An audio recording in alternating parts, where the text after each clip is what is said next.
Donc, normalement, ça enregistre. Voilà, je vais partager mon écran.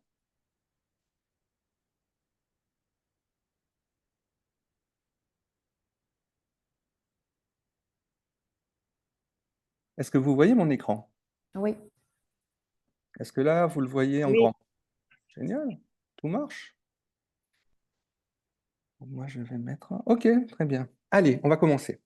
Donc, déjà, on va Bon, déjà, merci d'être là, malgré que voilà, c'est un vendredi soir, mais c'est Corinne qui m'a demandé un vendredi soir. Euh, et donc, il faut que je clique comme ça.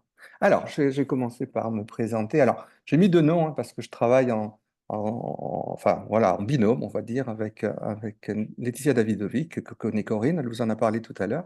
Laetitia est directrice de recherche au CNRS, donc c'est une chercheuse pure et dure. Moi, donc, je suis Nicolas Glechnoz, je suis professeur à l'Université Côte d'Azur, donc, ce qui veut dire que je fais à la fois de la recherche et de l'enseignement. Et bon, ben, les deux me passionnent. Voilà. Ma formation au départ, c'est l'immunologie. L'immunologie, c'est en fait l'étude du système immunitaire. Donc, ça peut vous paraître un petit peu bizarre hein, que Corinne m'ait demandé de faire une intervention sur l'autisme. Mais comme je vais rapidement vous l'expliquer, et c'est pas simplement vrai pour le trouble du spectre autistique, il y a vraiment maintenant énormément d'études scientifiques qui démontrent qu'il y a un lien entre le système immunitaire et le comportement au sens large, notamment dans des maladies comme la schizophrénie, la bipolarité, les troubles dépressifs, où on montre de plus en plus qu'en fait, des dérèglements du système immunitaire pouvaient éventuellement contribuer à la sévérité des symptômes.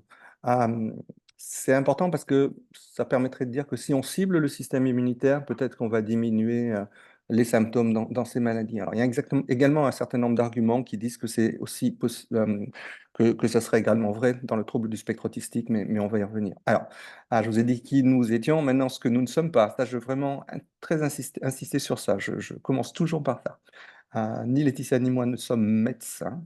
Voilà, nous sommes docteurs, mais pas en médecine. Nous ne sommes pas des psychologues. Nous ne sommes pas non plus rémunérés par des entreprises pharmaceutiques ou autres sociétés à but lucratif. Donc ça, c'est vraiment important. Et pour le moment, nous travaillons dans un institut associé à Antipolis qui s'appelle l'Institut de pharmacologie moléculaire et cellulaire. C'est un institut qui est rattaché à l'Université Côte d'Azur et qui est rattaché également au CNRS et à l'INSERM. C'est un institut qui fait à peu près 220 personnes, avec une vingtaine de groupes, dont le nôtre, qui travaillent sur différents sujets. Voilà, donc j'ai planté le décor. Alors, a priori, aujourd'hui, je vais surtout vous parler de recherche. Hein. Alors, recherche, mais aussi pas de la recherche. On ne va pas parler des détails de molécules et de choses comme ça. Ne vous inquiétez pas, on va rester très très proche en fait du trouble du spectre autistique dans ses dimensions comportementales et puis surtout parce que je sais que j'imagine que ça intéresse beaucoup d'entre vous les interventions que l'on peut éventuellement faire que l'on espère pourrait contribuer donc à diminuer un certain nombre, à normaliser un certain nombre de comportements. Et donc, qu'est-ce qu'ils font les médecins et les chercheurs qui travaillent, qui s'intéressent aux troubles du spectre autistique? Alors, un enjeu, et vous le savez mieux que moi, hein, je crois, pour beaucoup d'entre vous, un des enjeux, c'est de chercher à mieux diagnostiquer les troubles du spectre autistique. Vous savez que le diagnostic est un vrai problème, et surtout les diagnostiquer plus tôt, parce que comme vous le savez aussi bien, même nettement mieux que moi, plus l'intervention est précoce, quelle que soit cette intervention, plus les effets de cette intervention sont, sont importants. Petite précision, je ne l'ai pas dit tout à l'heure, mais si vous voulez m'interrompre, me poser des questions, il n'y a absolument aucun souci, hein, il y a vraiment aucun problème. Hein. Voilà, alors notre enjeu, je ne vais pas parler trop de ça, hein, mais quand même pour planter le décor, estimer le nombre de personnes présentant un trouble du spectre autistique dans les différents pays et dans le temps, c'est un enjeu important parce que si ça augmente, on peut se poser la question de savoir pourquoi ça augmente, est-ce que c'est un impact de l'environnement ou voilà. Et j'en arrive au troisième point, c'est identifier les facteurs de risque, parce que si on arrive à identifier les facteurs de risque, peut-être en contrôlant ces facteurs de risque, enfin ceux qu'on peut contrôler, bah, ça va entraîner en fait une diminution de nombre de personnes présentant un trouble du spectre autistique. Alors, ce sur quoi on va le plus insister, bien sûr, c'est comprendre en fait les mécanismes biologiques. Qu'est-ce qu'on sait aujourd'hui sur On appelle ça les mécanismes sous-jacents, hein, donc, qu'est-ce qui se passe au niveau de nos cellules, au niveau de nos organes, au niveau de nos molécules? Euh, et qu'est-ce qui se passe de différent chez les personnes qui souffrent de troubles du spectre autistique? Et très schématiquement, en fait, il y a deux types de chercheurs, je dirais. En fait, ceux qui s'intéressent. Alors, les chercheurs peuvent s'intéresser aux deux. Enfin, quand je dis s'intéresser, on est bien d'accord, hein, c'est effectuer des études chez l'un ou chez l'autre. Il y a des études chez l'homme. On va voir qu'il y a un certain nombre d'études qu'on appelle observationnelles, c'est-à-dire qu'on va essayer de comparer, hein, voilà, des personnes qui ont des troubles du spectre autistique et des personnes qui n'en ont pas, pour essayer de mesurer un certain nombre de choses. Si on arrive à trouver des choses différentes, bah, ça va peut-être donner des pistes. Et puis, il y a des études chez l'animal, notamment chez la souris, mais également dans d'autres espèces comme le singe. Et ce que nous allons voir, c'est qu'en fait, alors déjà, premier point, mais je vais vous en parler, hein, on peut avoir des modèles de souris, on appelle ça, qui présentent en fait des comportements qui sont de type TSA, hein. Et donc, donc l'intérêt, c'est que ces animaux, eh ben, on peut essayer différents traitements et on peut essayer d'intervenir pour éventuellement normaliser leur comportement.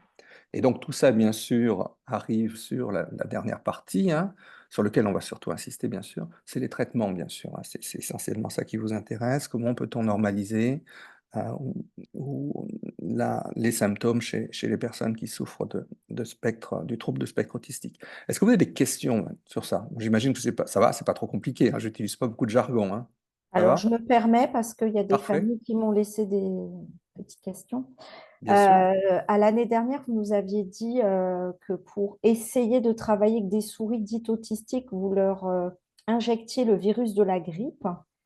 Moi, j'ai une autre question, parce que il y a quand même pas mal de personnes autistes dans ma communauté qui sont autistes, TDAH, tout ça. Et en fait, est-ce que la recherche envisagerait de comprendre pourquoi les TDAH et autistes aussi sont les deux? Parce que du coup, comme dans le TDAH, il y a aussi la piste de certains additifs, de certains colorants, la piste peut-être supposée du sucre, que dans Alors, l'autisme, il y a peut-être le microbiote, d'autres trucs, blablabla. Est-ce qu'on peut trouver un pont entre les deux aussi qui pourrait éclairer les personnes qui ont les deux? alors ça, je vais pas trop parler de ça, hein, parce que ça dépasse mon niveau de compétence, hein. Mais par contre, on va revenir sur tous les autres points que vous avez évoqués, Corinne, hein, notamment les liens avec le système immunitaire, les liens avec la flore intestinale, les liens avec un certain nombre de problèmes alimentaires. Donc, on va évoquer tout ça.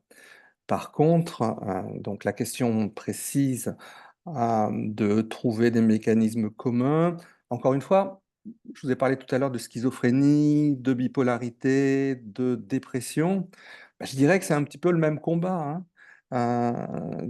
Tout ce que je vais vous dire, en fait, je vais le préciser. À chaque fois que je vais parler de troubles du spectre autistique, dans certains cas, je vais vous parler également de schizophrénie, de bipolarité. Je ne vous parlerai pas, par contre, de comment on dit?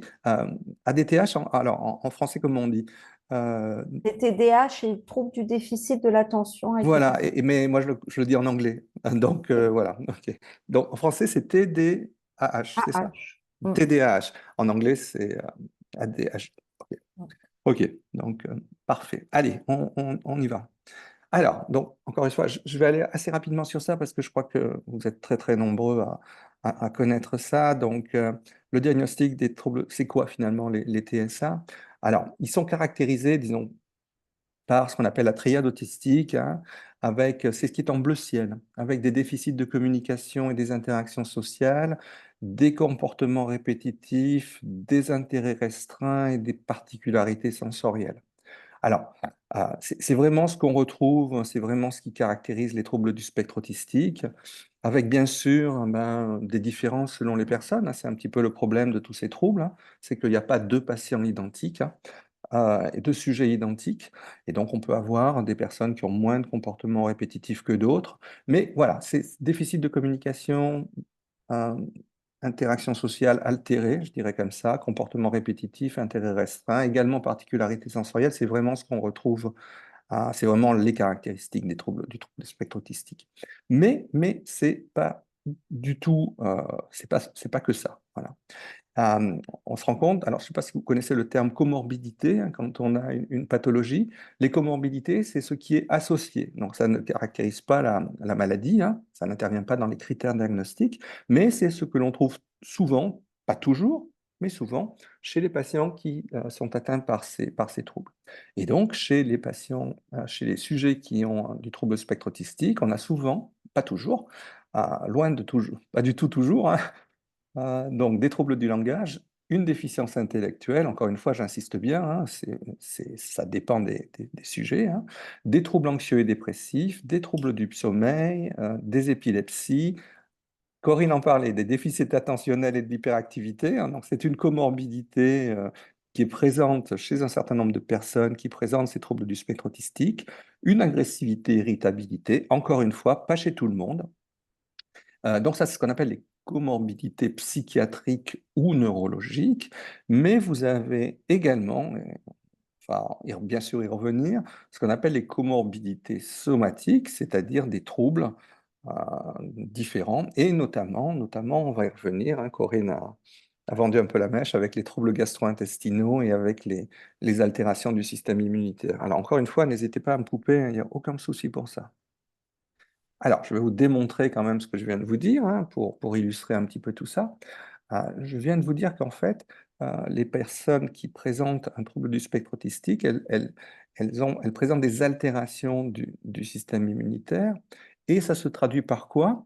Ça se traduit par une fréquence très élevée, enfin, excusez-moi, une fréquence plus élevée que dans d'autres populations de maladies auto-immunes. Alors, une maladie auto-immune, bon, je crois que voilà, beaucoup de personnes savent ce que c'est, hein, mais en fait, vous savez que le système immunitaire, en fait, son objectif, c'est de lutter, enfin, de nous aider à lutter contre les virus, les bactéries, les champignons, etc., etc. Mais dans certains cas, le système immunitaire se trompe d'adversaire et il va attaquer, en quelque sorte, ben, nos propres tissus. Par exemple, dans le diabète, alors il existe deux diabètes, le diabète de type 1 et le diabète de type 2, hein, vous êtes peut-être plus familier avec le diabète de type 2. Dans le diabète de type 1, c'est ce qu'on appelle le diabète insulino-dépendant. Dans ce diabète-là, vous savez, on a tous un pancréas. Voilà. Dans notre pancréas, on a des cellules qui s'appellent les cellules bêta. Et ces cellules bêta, elles produisent de l'insuline. Et cette insuline, c'est en fait l'hormone qui nous permet de réguler notre glycémie, notre taux de sucre dans le sang. Dans le diabète auto-immun, ce qui se passe, c'est qu'en fait, nos cellules du système immunitaire tuent nos cellules bêta qui produisent de l'insuline. Elle les considère comme des virus ou des bactéries. Résultat, moins de production d'insuline, la quantité de sucre augmente et il faut malheureusement donner à ces personnes, enfin malheureusement, heureusement qu'il y a ces traitements, hein, des injections d'insuline. Arthrite rhumatoïde, on a le système immunitaire qui va considérer comme qui va se battre contre les cartilages, le contre... enfin voilà, vous avez compris, hein. Et donc, on voit, si vous regardez l'histogramme du bas, on voit que plus de 50% des personnes qui ont un trouble du spectre autistique présentent un diagnostic, une maladie auto-immune, plus ou moins sévère, mais une maladie auto-immune. Donc, ça démontre bien qu'il y a vraiment une association, hein. Ça ne veut pas dire que l'une induit l'autre, hein. Voilà, mais il y a une association. Encore une fois, n'hésitez pas à m'interrompre. Alors, autre chose, hein, je vous rappelle ma petite diapositive de tout à l'heure, hein, c'est les comorbidités somatiques, désordres immunitaires et bien sûr aussi troubles gastro-intestinaux. Alors, j'ai pris une étude comme ça, mais il y en a plein, hein, de très nombreux chercheurs, de très nombreux médecins et peut-être dans parmi les personnes que vous connaissez qui présentent un trouble du spectre autistique, beaucoup, en fait, en tout cas une fréquence plus élevée que dans une population qui ne présente pas des TSA, une proportion plus élevée, en fait, présente des problèmes gastro-intestinaux. Alors, regardez peut-être la partie haute, hein, voilà, je suis désolé, c'est en anglais, mais chez les patients qui présentent un trouble du spectre autistique, il n'y en a que 17% qui ne présentent aucun symptôme gastro-intestinaux. 10% en présentent un, 17% en présentent deux, 15% en présentent qu'un, Voilà.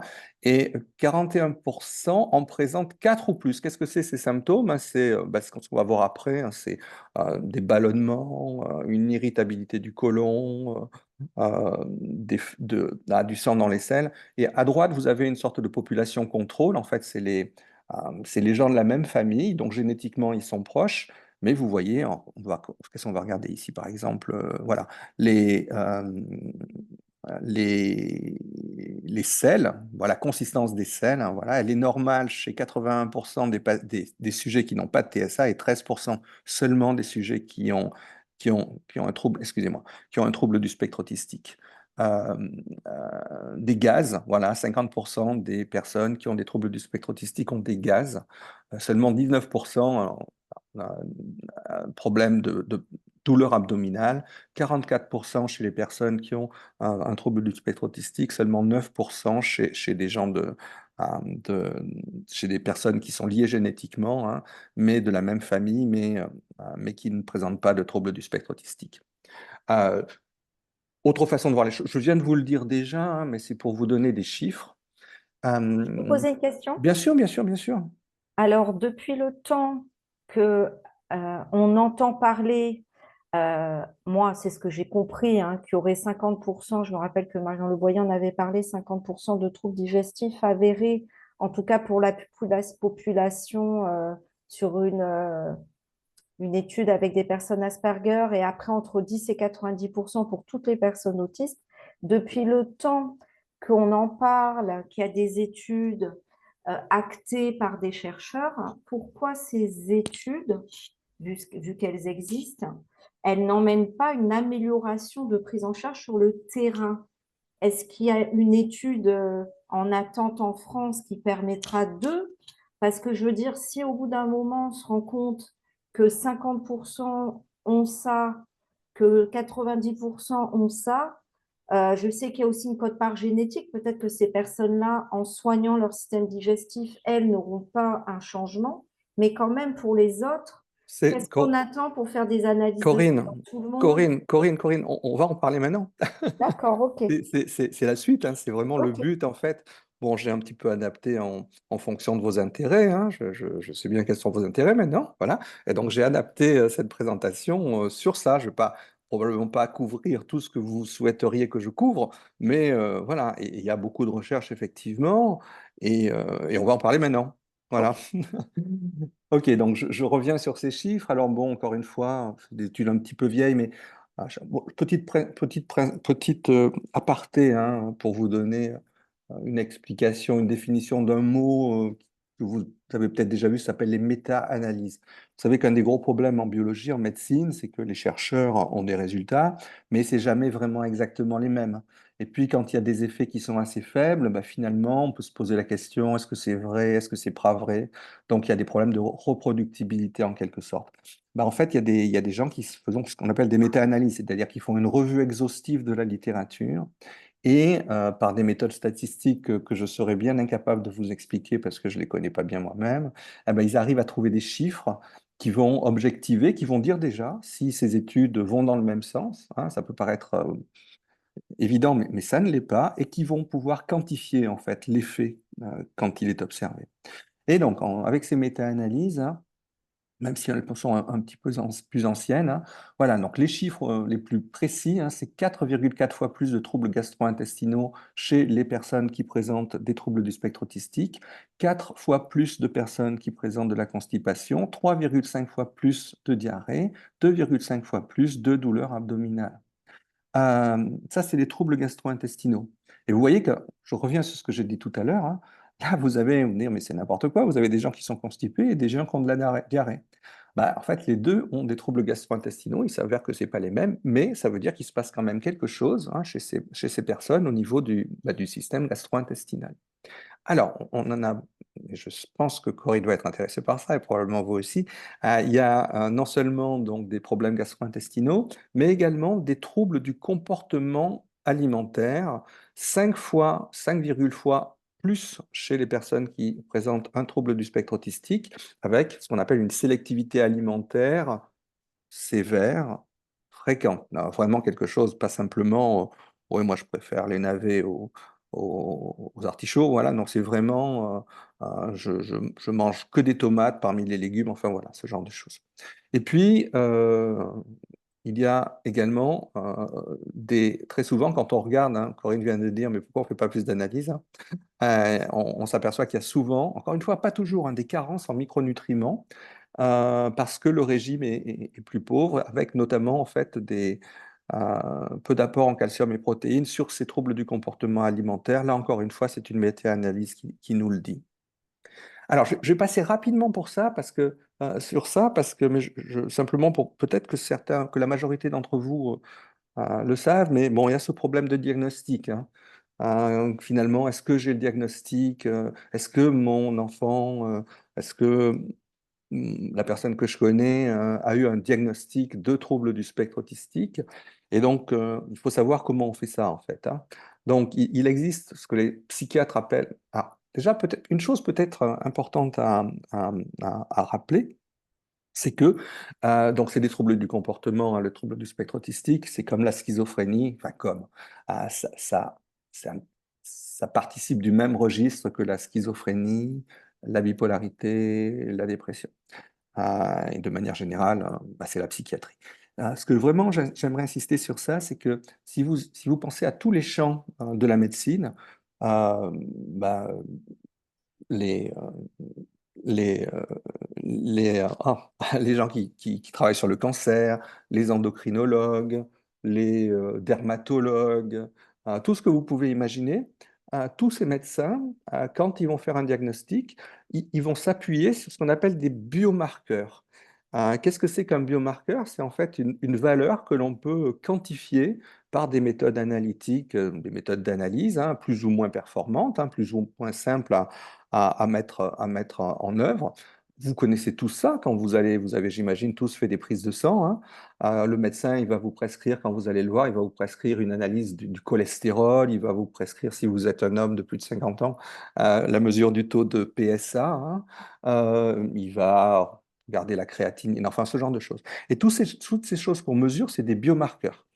Des choses qu'on peut vraiment quantifier, c'est-à-dire que si vous allez dans un laboratoire d'analyse à Marseille, à Nice ou à Cannes, si vous faites la même analyse de sang au même moment, bien sûr, normalement, ben, vous aurez un taux que la machine va vous donner et qui est le taux à ce moment-là.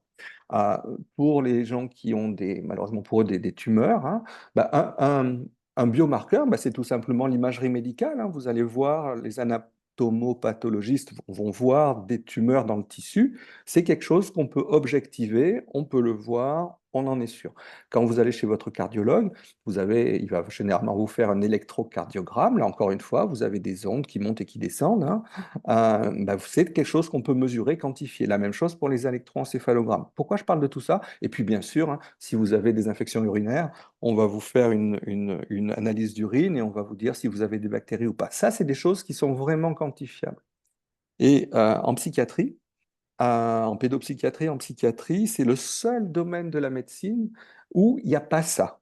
Il n'y a pas de biomarqueur, il n'y a pas quelque chose qu'on peut mesurer dans le sang, une imagerie cérébrale qui va vous permettre de dire, ah, cette personne, elle a un trouble du spectre autistique, cette personne ne Alors l'a si, pas. Oui, allez-y. si parce que en recherche fondamentale, là, chez Fondation Fondamentale, c'est au stade embryonnaire, mais ils regardent la matière blanche aux IRM.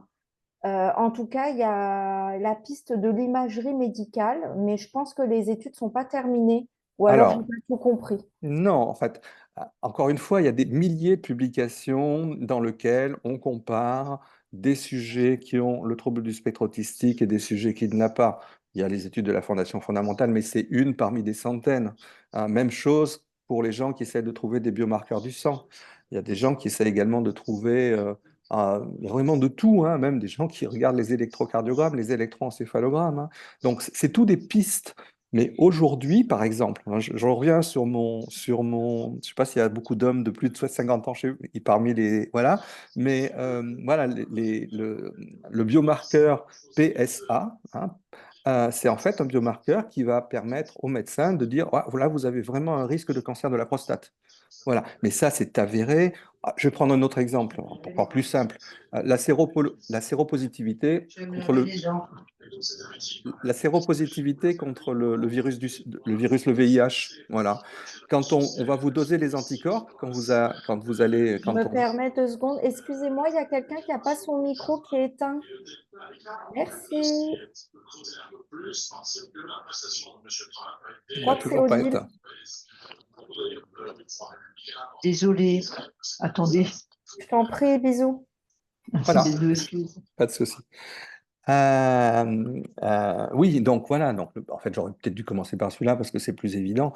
Si vous faites une analyse de sang et qu'on vous trouve des anticorps dans le sang qui disent que vous avez des anticorps contre le virus du sida, ben voilà, c'est un biomarqueur. Et vous avez eu le virus, vous avez été infecté par le virus du sida. Ça, c'est tout des biomarqueurs.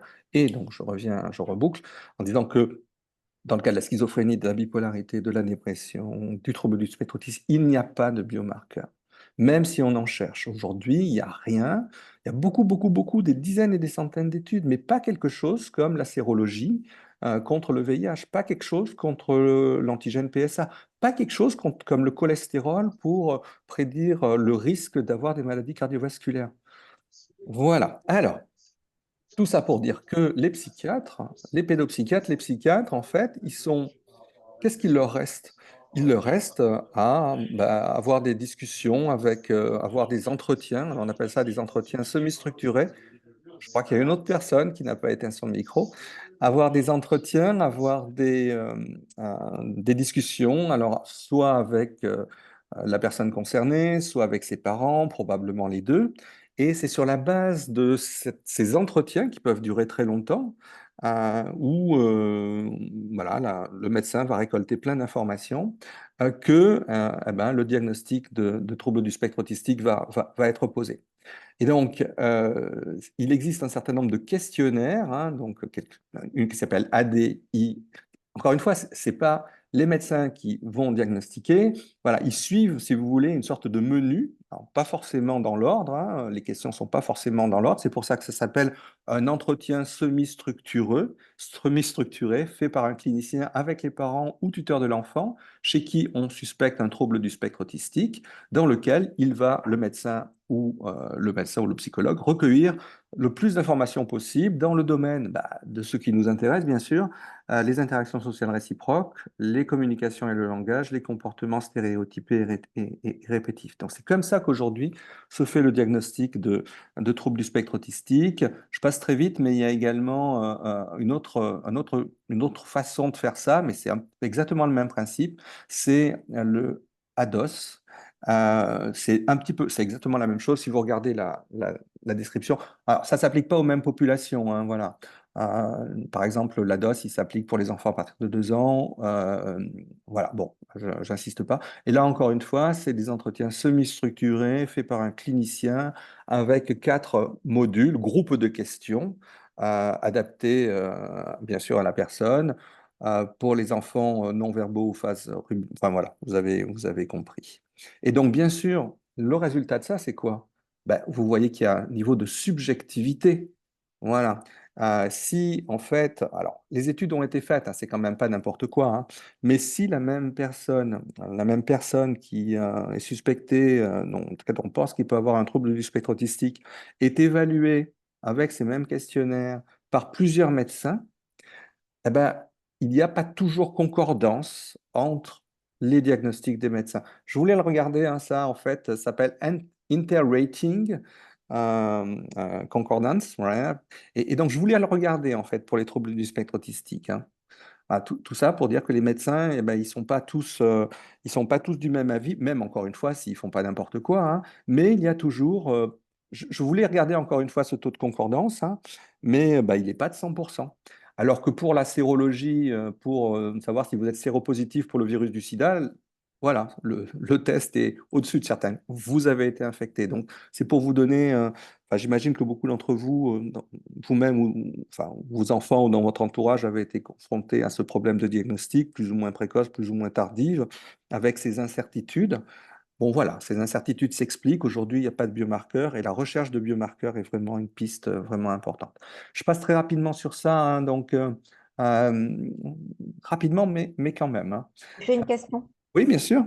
Excusez-moi, hein, j'en Non, pas profite du parce tout, pas que du c'est tout. des discussions que j'ai avec d'autres familles, donc j'essaye de rapporter aussi. Mais du coup, je parle pour moi pour le coup. Mais Pas de alors, souci. pourquoi, par exemple, pour mon diagnostic de TDAH, j'ai été très surpris que le psychiatre s'appuie sur un questionnaire, mais il m'a fait faire des prises de sang. Et dedans, il s'est aussi appuyé sur ces prises de sang-là. Et dedans, il y avait d'ailleurs des trucs que je me découvre et que je ne le savais pas, notamment quelque chose comme que j'ai pas retenu, mais l'air expiré qui était positif au lieu négatif, ce qui laissait sous-entendre un terrain allergène. D'ailleurs, moi, je suis obligée de manger différemment. Bon, on ne va pas parler de ça. Alors, Mais pourquoi, dans ces cas-là, pourquoi pas dans l'autisme, on ne pourrait pas s'appuyer aussi sur une CRP ultrasensible, une CRP nananie, parce de que l'inflammation et autre chose. Parce qu'aujourd'hui, il n'y a pas de biomarqueur validé. Il y a plein de gens qui font plein de choses. Alors déjà, merci pour cette question. Je vous ai dit tout à l'heure d'ailleurs, je voulais vous le dire de toute façon. Je vous ai dit tout à l'heure, mais j'ai menti. Enfin, euh, j'ai simplifié en disant que le psychiatre ne va jamais, par exemple dans la schizophrénie, ne va jamais de demander d'analyse biologique. C'est faux. Le psychiatre va demander des analyses biologiques. Pourquoi? Parce que les symptômes de la schizophrénie peuvent être provoqués par une tumeur au cerveau, par exemple, par une intoxication médicamenteuse, par d'autres choses. Encore une fois, je ne suis pas médecin. Et donc, le diagnostic de schizophrénie, il est fait comment? En excluant toute autre cause biologique comme une tumeur, une intoxication alimentaire, etc., etc. Donc, bien sûr, ne connais pas exactement les analyses et je serais totalement incapable, bien sûr, de les interpréter, mais il est tout à fait possible qu'en fait, le médecin qui vous a fait ces analyses vous les a prescrites pour éliminer, pas pour diagnostiquer, mais pour éliminer d'autres causes qui pourraient expliquer un certain nombre de symptômes ou de traits de comportement qu'il est possible d'avoir. On dit que le diagnostic dans les maladies psychiatriques est un diagnostic par exclusion.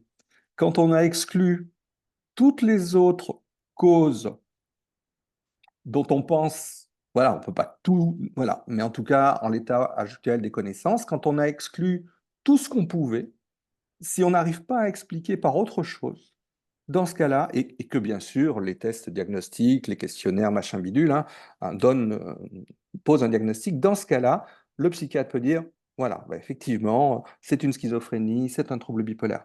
Voilà, donc, merci de cette question. Alors, encore une fois, je ne peux pas dire dans votre cas, mais ce que je peux dire quand même avec une totale certitude, c'est qu'aujourd'hui, c'est pas parce qu'on va mesurer quelque chose qu'on va dire, qu'on va affirmer qu'une personne a un certain trouble. C'est par exclusion. Alors, par contre, et vous avez en fait, mais c'est pas un critère diagnostique. Je vous ai parlé tout à l'heure de la fréquence que 50% des patients avec un trouble du spectre autistique avaient une maladie auto-immune. Et approche globale autisme, on est bien d'accord. On veut traiter la personne, ou en tout cas essayer de la soigner dans son intégralité en quelque sorte. Ce n'est pas vous qui allez me dire le contraire. Et donc le médecin, si vous a fait par exemple, encore une fois, volume d'expiration, expiration, bon, voilà, encore une fois, je le répète tout le temps, mais je ne suis pas médecin, mais il a peut-être également regardé des anticorps contre la thyroïde pour savoir si vous avez une thyroïdite, comme beaucoup de femmes, une maladie d'Hashimoto. Voilà, mais c'est plus pour, j'imagine, vous, entre guillemets, cartographier ou alors exclure un certain nombre de causes qui ne soient là, que pour vous dire, ah, vous avez ça, ah ben dans ce cas-là, vous avez ce trouble-là. La CRP, c'est pas. Alors, voilà.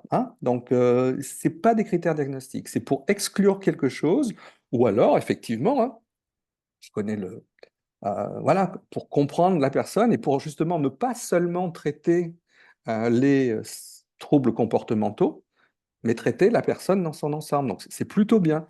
Mais j'insiste bien, ce ne sont pas des biomarqueurs qui permettent un diagnostic. Vraiment. J'espère un jour, mais pas aujourd'hui. Ok. Je reviens sur la prévalence au niveau du trouble du spectre autistique 2017. Alors, cette prévalence, elle varie selon les pays. Voilà. Elle est très élevée, par exemple, aux États-Unis. Elle est beaucoup plus faible en Asie. Ce que je veux dire, c'est que la seule raison pour laquelle je vous montre ça, c'est que qu'est-ce que ça veut dire? Est-ce que ça veut dire que l'environnement aux États-Unis favorise les troubles du spectre autistique? On ne peut pas dire ça. Parce que, pourquoi? Pour faire un diagnostic du trouble autistique, il faut aller voir un médecin. Il faut pouvoir faire une analyse pour exclure d'autres choses. Et bien sûr, dans tous les pays, on n'a pas accès au même système de santé.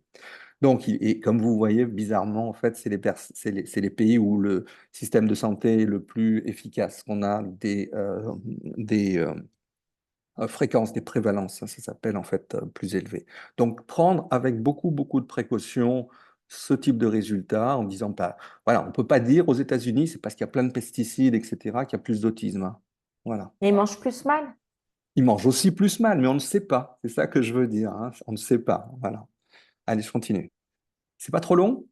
Ça va? Non, non. Ok, très bien. Allez, bon, très rapidement, hein, mais là, comme vous le savez probablement tous et toutes, hein, en fait, il y a plus de personnes avec des troubles de spectre autistique chez les hommes que chez les femmes. Voilà, et c'est en fait, c'est ce que montre cette courbe, avec, bon, ben, vous avez également pour chaque petit point, c'est un pays, et ça vous dit bien ce que je venais de vous dire tout à l'heure, hein, au Canada, au Japon, en Amérique du Nord, ah ben, il y a plus de femmes que d'hommes, et puis il y en a plus surtout que en Inde, par exemple. Mais c'est peut-être pour des problèmes. Alors, quand on regarde également, là aussi c'est vraiment important, hein, même si ça peut paraître anecdotique, si on regarde l'évolution au cours du temps, ben, vous voyez que ça augmente chez les hommes, chez les femmes, hein, entre 1990 et 2017. Là encore une fois, précaution, les systèmes de santé s'améliorent, les diagnostics, les personnes vont de plus en plus, sont de plus en plus alertées, ils vont de plus en plus voir les médecins, et donc il y a de plus en plus de diagnostics, et donc, ben, bien évidemment, il y a plus de cas. Ça ne veut pas dire que, à cause du changement dans notre environnement, je ne dis pas que ce n'est pas ça, hein, mais à cause du changement dans notre environnement, c'est ça qui explique l'augmentation. Allez, je vais aller rapidement sur ça, hein, parce que, alors, c'est une bouteille à l'encre, hein, en biologie. On dit que, voilà, il y a souvent une interaction entre les gènes et l'environnement, c'est-à-dire que n'importe quelle pathologie, ou en tout cas la majorité, eh ben, c'est le résultat d'une interaction entre une susceptibilité génétique et l'environnement. Bah, en fait, c'est totalement vrai, mais c'est valable pour tout. Voilà. Enfin, pas pour tout, mais il y a très très souvent une composante génétique, il y a très très souvent une composante héréditaire. Alors, très rapidement pour les gènes, hein, vous savez que les gènes, c'est des petits morceaux de notre génome, hein, ouais, qui vont en fait coder pour des ARN, transcrire, ben, qui vont en fait faire que chaque... Ok, excusez-moi. Donc, nous avons à la fois tous les mêmes gènes et des gènes différents, hein. Il y a à peu près 30 000 gènes chez l'homme, hein. Mais nous n'avons pas les mêmes, hein. Donc, nous avons tous des gènes qui codent pour la couleur des yeux, qui vont déterminer la couleur des yeux que nous avons. Mais bien sûr, ben, chez ceux qui ont les yeux bleus, moi je vois pas vos yeux là, mais ben, on n'a pas exactement ce qu'on appelle les mêmes formes alléliques. On a le même gène, mais le mien, qui est les yeux marrons, bah, il est un petit peu différent, hein. Il y a ce qu'on appelle des substitutions d'acides aminés que ceux parmi vous qui ont les yeux bleus. Bah, alors, pour les troubles du spectre autistique, on a trouvé, quand on a fait des associations, qu'est-ce qu'on a fait? On a pris des patients qui présentaient un trouble du spectre autistique et des patients qui n'en avaient pas. Et maintenant, avec les méthodes de séquençage du génome, on peut déterminer la séquence, identifier, analyser tous les gènes que nous avons, nos 30 000 gènes. Et ce qu'on peut faire, bien sûr, c'est pour chaque gène, on va comparer la séquence chez les personnes qui ont un trouble du spectre autistique et chez les personnes qui n'en ont pas. Et on va dire, bon, ben, peut-être, est-ce que chez les personnes qui ont un trouble du spectre autistique, on trouve toujours la même mutation sur un gène? Est-ce que, par exemple, on trouve toujours est-ce qu'ils ont toujours les yeux bleus, par exemple, hein, voilà. Est-ce qu'ils ont toujours la forme du gène qui fait qu'on a les yeux bleus? Eh ben, qu'est-ce qu'on a retrouvé, hein? Combien de gènes? Qu'est-ce qu'il faut retenir? On a trouvé des centaines de gènes dans lesquels on avait des formes alléliques qui étaient des formes qui étaient plus fréquentes chez les patients présentant un trouble du spectre autistique que chez les autres. D'accord? Mais en fait, euh, même si on a cette constellation de gènes, des dizaines de gènes, eh ben, on s'aperçoit que on peut avoir la forme associée au trouble du spectre autistique chez une personne, mais elle ne va pas présenter de trouble du comportement. Et puis, on peut avoir le contraire, on peut avoir des personnes qui vont présenter un trouble du spectre autistique, mais ne pas avoir une mutation sur ce gène-là.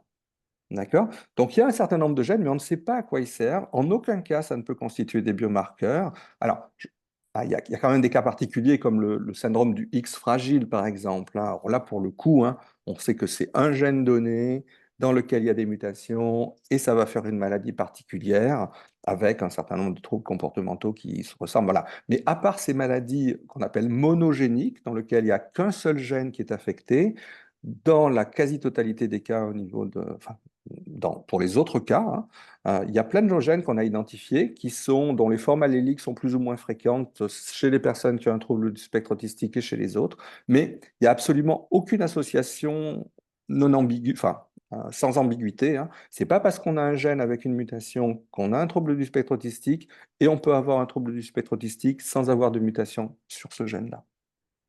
Alors, je viens de parler des gènes.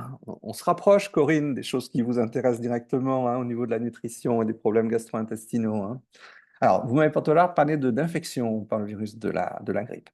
Alors, comment faire pour identifier un facteur de risque lié à l'environnement? Effectivement, hein, il existe des facteurs de risque, c'est-à-dire en fait des populations dans lesquelles alors, en fait, ces populations, c'est la mer, hein, essentiellement, hein, qui va être soumis, enfin, qui va présenter certaines caractéristiques, et ça va augmenter le risque que les enfants présentent un trouble du spectre autistique. J'insiste bien, hein, augmenter le risque. Alors, ces facteurs de risque qui sont identifiés très clairement, c'est l'infection de la mère pendant la grossesse. Si une mère a la grippe, c'est surtout des bactéries virales. Je vais vous donner les chiffres, hein, il n'y a vraiment absolument pas à avoir peur, hein. C'est l'exposition à la pollution, c'est le fait que la mère, et avant la grossesse, soit présente une obésité, c'est le fait que la mère soit hypertendue, c'est le fait que la mère ait en fait un diabète de type 2 avant ou pendant la grossesse. Mais, encore une fois, le plus important, c'est ce qu'il y a au-dessous, c'est que ce n'est pas parce qu'une mère a été exposée à un facteur de risque environnemental que son enfant présentera un trouble du spectre autistique. Par exemple, une mère qui a une obésité vraiment très importante, qui est hyper tendue, qui a eu la grippe pendant laquelle elle était, etc., bah, son enfant va tout à fait, la majorité de ces femmes vont donner naissance, la très grande majorité de ces femmes vont donner naissance à un enfant qui ne présentera pas un trouble du spectre autistique. Et puis, eh ben, on a des enfants qui vont présenter un trouble du spectre autistique, mais la mère n'a pas été infectée, n'a pas été exposée, a vécu dans la montagne en n'étant pas du tout exposée à la position, n'était pas obèse, n'avait pas d'hypertension, etc., etc. Et là, malheureusement, ben, l'enfant va présenter un trouble du spectre autistique. Simplement pour vous donner une idée, hein, Je peux poser une Oui, bien question? sûr, bien sûr, bien sûr. Alors, c'est pas pour polémiquer et tout, mais c'est pour comprendre, parce que souvent on dit la mère, la mère. Alors je comprends, la mère, elle porte l'enfant, on donne la vie, nana. Mais après tout, l'enfant, il est fait par deux personnes. Je veux dire, le papa, il a un microbiote, il peut avoir aussi un problème de diabète. Et pourquoi on ne dirait pas tout simplement le parent? Pourquoi c'est forcément la mère? Est-ce que c'est acté? Est-ce que Alors, je comprends bah, pas? oui, c'est acté parce que le trouble, bon, c'est très facile, hein, voilà. Le trouble du spectre autistique, c'est quand même une maladie que Laetitia dirait que c'est un trouble du neurodéveloppement, hein, pendant le développement embryonnaire, pendant la vie fœtale, hein, le cerveau se développe, d'accord? Alors déjà, sachez que enfin, si on s'en tient, parce que nous, on est des associations, évidemment, c'est pas considéré comme une maladie, en fait. Et c'est ça qui perd Non? les gens dans l'inconscient collectif, c'est les chercheurs, vous dites souvent maladie, pathologie. Ah, j'ai pas Alors, dit, j'ai dit trouble, hein. J'ai ah ouais, quasiment voilà. toujours dit trouble, hein. Parce qu'en fait, souvent, comme ça peut prêter à confusion quand on dit c'est patient, Alors, vous voyez, dans Corinne, les médias, la Corinne, pathologie, Corinne, Corinne, et je les crois gens, que ils sont perdus, en je n'ai fait. pas prononcé le mot de patient. Je n'ai pas prononcé le mot maladie. J'ai Mm, dit personne présentant un trouble du spectre autistique. mm, Et je n'ai pas parlé de maladie, j'ai parlé de trouble. Voilà. Et je n'ai pas d'accord. prononcé le mot de patient. Ok. D'accord? Je- Voilà, ça m'a peut-être échappé, mais je pense pas. Je pense Mm. pas. Donc voilà, je suis totalement d'accord avec vous, hein. Je suis Mais alors, totalement. pourquoi c'est que la mère? à la finale. Bah C'était oui, alors, quoi je suis désolé. l'explication? Mais bien sûr, l'explication, c'est quand même, je n'ai pas dit maladie, mais un trouble du neurodéveloppement. Mm. Le développement du cerveau chez le fœtus, hein, qui est normalement, à ma connaissance, dans l'utérus de la mère, hein, et pas dans celui du père, voilà, il va y avoir un trouble de ce neurodéveloppement qui va faire que, mais comment dirais-je, il y a des gens qui sont. C'est pour ça que même la notion de trouble, on pourrait effectivement même ne pas t'en parler. Enfin, je suis désolé, mais il y a des enfants qui vont naître avec qui sont très bons en maths, et puis des enfants qui sont des comportements, enfin, qui sont plus artistes, et très, très rapidement, on se rend compte, en fait, de ces différences-là. Ben, on peut dire que leur neurodéveloppement n'a pas été le même. Les connexions entre les neurones ne se sont pas faites de la même manière chez un enfant que chez un autre. Et du coup, voilà. Alors, et ça, c'est important ce que je viens de dire. Parce que ça peut être les gènes, d'accord, mais ça peut être l'environnement. Mais l'environnement, c'est pas le père, on est bien d'accord quand même, hein. Le fœtus, il est dans le ventre de sa mère, il est tout ce qui va affecter sa mère, son régime, les infections, etc. Ça va pas affecter, ça va avoir des conséquences. Il est dans le ventre de la mère quand même, hein. Il y a des relations biologiques, on est bien d'accord, entre la mère et l'enfant et le fœtus. Je dis pas que le père n'a pas d'importance, hein, mais le père va jouer un rôle absolument fondamental dans l'environnement de la mère pendant sa grossesse, hein, voilà, en la soutenant, etc., etc. Ou dans certains cas en ayant un comportement, comment on dit, détrimental, hein, enfin néfaste, voilà. Bien sûr, après, il va contribuer à élever l'enfant, voilà, plus ou moins bien. Mais je suis désolé, hein, voilà, sans vouloir faire. Il existe quand même une différence fondamentale entre les hommes et les femmes, et l'importance de l'environnement pendant la grossesse, hein, bah, c'est vraiment sur la femme, hein. Le fait que l'homme ait un microbiote, etc., etc., et qu'il mange des spaghettis, ça ne peut pas avoir de conséquences sur le neurodéveloppement de l'enfant, on est bien d'accord, hein. Donc, Et est-ce qu'on peut se dire que dans 20 ou 30 ans, par exemple, avant qu'une femme, par exemple, décide de mener à bien une grossesse ou voilà, pourquoi pas, comme nous, à notre époque, les mamans de mon âge, on nous a par exemple enfin, proposé de prendre, par exemple, du folate. Est-ce qu'un jour, on pourrait se dire que la recherche dirait, tiens, bah, on pourrait vérifier qu'une maman n'ait pas d'infection avant de commencer une grossesse? Est-ce qu'on pourrait pas vérifier ceci, cela? alors, Est-ce qu'on on, peut faire de la prévention de Mais l'autisme? oui, c'est la raison pour laquelle toutes ces études ont été faites. Bon, je vais aller rapidement, mais en fait, vous voyez que chez les personnes, il n'est pas très bien en fait ce schéma. Mais si vous regardez à gauche, donc ça, c'est en fait ce qu'on appelle le hazard ratio. C'est en fait l'augmentation du risque d'avoir un enfant qui va présenter un trouble du spectre autistique. Je fais l'analogie avec les aspects cardiovasculaires. Si vous avez du cholestérol, si vous fumez, si vous êtes un homme, si vous ne faites pas d'exercice, vous avez un risque plus élevé de faire un AVC ou une crise cardiaque. On est d'accord? Ben là, c'est pareil. Si la mère est obèse et a un diabète, si vous regardez à droite complètement, il y a 4 fois plus de risques que l'enfant présente un trouble du spectre autistique. Vous m'avez parlé de prévention. Bah, voilà, la prévention, c'est de demander, enfin d'essayer d'inciter non seulement les mères, mais en fait toute la population quand même, hein, parce que quand c'est possible, hein, parce qu'il y a aussi des problèmes génétiques, hein, mais à avoir contrôlé son alimentation, à faire de l'exercice, à faire du sport, etc., etc. Voilà, c'est la prévention. Et donc toutes ces gens, on s'appelle les épidémiologistes, hein, tous ces gens qui ont en fait ces études pour essayer voilà, de regarder ces facteurs de risque. L'idée, bien sûr, hein, c'est de comprendre, mais c'est surtout la prévention. Voilà. Par exemple, les histoires des perturbateurs endocriniens, c'est exactement la même chose.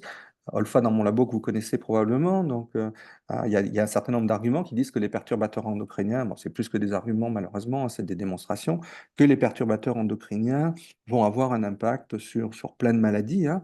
Le fait qu'ils aient un impact, qu'ils augmentent la fréquence le risque de développer un trouble du spectre autistique n'est pas démontré. C'est compliqué à démontrer parce que l'exposition aux perturbateurs endocriniens est compliquée à mesurer. Ce que fait Olfa dans mon labo, enfin dans le labo de Laetitia, c'est qu'en fait, elle a des mini-cerveaux en culture On pourra vous faire une petite présentation, enfin, Olfa pourrait vous faire une petite présentation sur ça. C'est des modèles tridimensionnels dans lesquels on voit les neurones qui se connectent, les neurones humains. Et donc, ce qu'elle fait, Olfa, c'est qu'elle rajoute des perturbateurs endocriniens dans ses cultures et qu'elle va regarder si ça va en fait altérer les connexions neuronales. Voilà. Mais voilà, encore une fois, de toute façon, là aussi, hein, les conséquences, c'est quoi? Bah, c'est d'essayer d'éliminer les pesticides, les perturbateurs endocriniens pour plein de raisons, et probablement également, ça va entraîner une diminution du trouble, de la prévalence du trouble du spectre autistique. Là, je viens de vous parler en fait de l'impact des infections. Comment limiter les infections? Bah, voilà, ça peut être la grippe, hein, ça peut être les bactéries, etc. Bon, bah là, alors, il a été montré, alors, ce tableau n'est pas absolument génial, mais comment dirais-je? Bon, je ne sais même pas l'interpréter, moi. Donc, le pourcentage. Ah, ouais, il est pas, je ne sais pas pourquoi j'ai choisi ce tableau-là, il est vraiment pas génial. En pratique, qu'est-ce que ça veut dire? C'est qu'en fait, ça veut dire que si la mère a eu la grippe pendant sa grossesse, et notamment pendant le deuxième trimestre de grossesse, ça augmente d'un facteur, je crois que c'est 1,2 la fréquence, la prévalence, enfin, le risque que l'enfant présente un trouble du spectre autistique. Vous m'avez parlé de prévention, c'est quoi la prévention? Il faut vacciner contre la grippe, hein. Après, Voilà. je sais que dans les études, chez Nicolas, je ne sais pas si vous allez en parler, mais il y a aussi beaucoup de naissances prématurées, parce que j'ai beaucoup de familles qui sont concernées par ça sur mes connaissances. Bah oui. Oui, c'est un facteur de risque également. La naissance, la prématurité est un facteur de risque parce que le enfin, non, je Les dis pas parce connexions que, neuronales ne sont pas abouties. En gros, bah, l'enfant c'est ce qu'on est né peut, trop tôt. c'est une interprétation, hein, mais effectivement, hein, c'est l'interprétation la plus logique que vous venez de faire. Voilà, ça paraît tomber sous le sens. En tout cas, on ne sait pas si c'est à cause de ça, mais en tout cas, ce qu'on voit, c'est dans les études épidémiologiques que parmi les enfants qui sont nés de manière prématurée, il y a une augmentation de la fréquence du risque de développer un trouble du spectre autistique. Petite parenthèse, parce que ça m'intéresse bien, vous savez qu'il y a également un impact de la saisonnalité. Si on est pour la dépression, je ne pense pas pour le trouble du spectre autistique, je ne voudrais pas dire de bêtises, mais pour la dépression, je sais que si on est né pendant l'hiver, eh ben, on a plus de risque de faire de faire d'être de présenter une dépression quand on va devenir grand que si on est né pendant l'été. Voilà, ne me demandez pas pourquoi, mais C'est c'est pas une... plutôt parce que la vitamine D, elle est plus basse. Peut-être, mais peut-être. Voilà, et il y a effectivement une piste sur la vitamine D, etc., etc. Oui, peut-être. Donc, ce que je voulais dire, c'est qu'il y a vraiment les études observationnelles et les études interventionnelles. Voilà, allez, on se rapproche de plus en plus de ce qui vous intéresse, Corinne. Donc, les relations entre le système digestif, les troubles du spectre autistique et la flore intestinale. Alors, comme je vous l'ai dit tout à l'heure, les problèmes gastro-intestinaux, c'est ce qu'on appelle des comorbidités, encore une fois. C'est pas chez toutes les personnes qui présentent un trouble du spectre autistique, mais c'est chez beaucoup, hein. Je vous renvoie aux chiffres que je vous ai donnés tout à l'heure. Ça peut être de la constipation, de la diarrhée, des ballonnements, des douleurs abdominales. Et alors, maintenant, en termes, ça c'est les symptômes, hein. Maintenant, en termes de mécanisme, qu'est-ce qu'on voit? Euh, Notre tube digestif, hein, bon, voilà, il est imperméable, on va dire, mais chez les personnes qui souffrent d'un trouble du spectre autistique, on note une certaine perméabilité augmentée de la perméabilité. Allez, ça fuit, voilà. Ça fuit pas comme un tuyau percé, bien sûr, mais bon, voilà, ça fuit un peu, on va dire ça comme ça. Je caricature vraiment complètement, hein. Ensuite, je crois que vous savez tous qu'en fait, dans notre intestin, on a plein de bactéries. Je ne sais pas si vous connaissez la quantité, mais on a 1 kilogramme de bactéries dans notre intestin. Donc, c'est en fait les gens, il y a certaines personnes qui disent notre flore intestinale, c'est un de nos organes. Voilà, hein, voilà. Et donc cette flore intestinale, alors, vous savez que il y a des micro-organismes. Voilà, on va parler de micro-organismes. Les micro-organismes, c'est pas seulement les bactéries, c'est également des spores, également bah, des virus aussi, hein, voilà. Et il y en a des milliers de différents. Encore une fois, il en faut 1 kilo, hein, mais dans ce kilo, vous avez des centaines, des milliers d'espèces différentes, comme vous avez des milliers, des centaines, des milliers d'espèces d'insectes différentes, eh ben, dans la flore intestinale, dans votre flore intestinale, dans la mienne, nous avons des milliers d'espèces différentes que l'on peut différencier. Donc, je vous ai fait un petit schéma. Qu'est-ce que c'est que j'ai mis là? J'ai l'impression que j'ai mis des chromosomes. J'ai été chercher ça sur Internet, mais je crois que c'est des chromosomes, c'est pas des bactéries. Excusez-moi. Donc, donc voilà. Il se trouve que quand on compare la flore intestinale des personnes qui présentent un trouble du spectre autistique, on s'aperçoit que quand on compare la composition de cette flore avec celles de personnes qui n'ont pas de trouble du spectre autistique, on trouve des quantités différentes. Alors, il y a des genres, on appelle ça des genres, qui sont surreprésentés, par exemple des bactéries qu'on appelle les clostridiées. Alors, il y en a des milliers de clostridiées, hein, pour vous dire. Et puis, on voit qu'il y en a qui sont moins abondantes, comme les bifidobactéries. Et puis, on trouve également qu'il y a un certain nombre de cellules du système immunitaire. Alors, on en a partout des cellules du système immunitaire, hein, pas seulement dans notre sang, on en a dans notre rate, dans nos ganglions lymphatiques, mais on en a également dans l'intestin. Et on s'aperçoit, encore une fois, pas chez toutes les personnes qui présentent un trouble du spectre autistique, qu'il y a, alors ça c'est post-mortem, hein, chez l'homme, des cellules que l'on trouve immunitaires, que l'on trouve plus fréquemment dans les parois de l'intestin. Ça, encore une fois, c'est ce qu'on appelle des observations. C'est des observations. Là, je vais revenir à vraiment quelque chose d'important, c'est euh, les relations de cause à effet voilà, c'est pas parce que vous observez quelque chose chez quelqu'un qu'il y a une relation de cause à effet. C'est quoi une relation de cause à effet? C'est quand on a quelque chose, ça va induire quelque chose. D'accord? Ça, c'est la relation de cause à effet. L'observation, c'est, bon, on trouve que par exemple, euh, qu'est-ce que je pourrais donner comme exemple? Ça ne me vient pas maintenant. Mais on voit qu'il y a deux phénomènes qui sont toujours liés. Euh, mais que l'un n'est pas... Ah, je ne trouve pas l'exemple maintenant. Il n'y en a pas un qui est plus que l'autre, c'est-à-dire Non, il y a une corrélation, il y a une... Voilà, on trouve une association, mais les autres, c'est une association. Les deux vont ensemble, mais l'un n'est pas la conséquence de l'autre, l'autre n'est pas la conséquence de l'un. eh ben, c'est pas ce que vous vouliez expliquer pour l'autisme. On ne sait pas si parce qu'on a des troubles gastro-intestinaux, on est autiste, Ben, mais regardez on ne cette sait pas si diapositive. parce qu'il y a une sélectivité alimentaire de la personne Ah, on autiste. va revenir à la Voilà, sélectivité. c'est Mais la poule et regardez, l'œuf en fait. C'est exactement.